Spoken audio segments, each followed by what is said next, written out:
നൂറ്റാണ്ടുകൾ പഴക്കമുള്ള ഈ കെട്ടിടങ്ങൾക്ക് സ്കോട്ട്ലൻഡിൽ ഒരു പ്രത്യേക പദവിയുണ്ട്.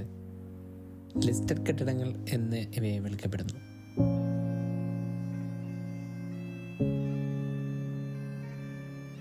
രൂപത്തിലോ കാഴ്ചയിലോ ഈ കെട്ടിടങ്ങളുടെ ഉടമകൾക്ക് പോലും മാറ്റങ്ങൾ വരുത്താൻ അനുവാദമില്ല.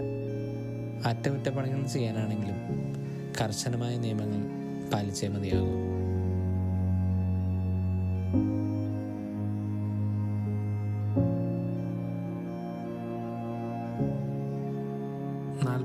ത്തിലധികം കെട്ടിടങ്ങൾ വിവിധ വിഭാഗങ്ങളിലായി സ്കോട്ട്ലൻഡിൽ ലിസ്റ്റ് ചെയ്തിട്ടുണ്ട്. ഈ നാടിൻ്റെ പൈതൃകവും ചരിത്രവും സംരക്ഷിക്കാൻ ഇവ ഒരു വലിയ മുതൽക്കൂട്ടാവുന്നു.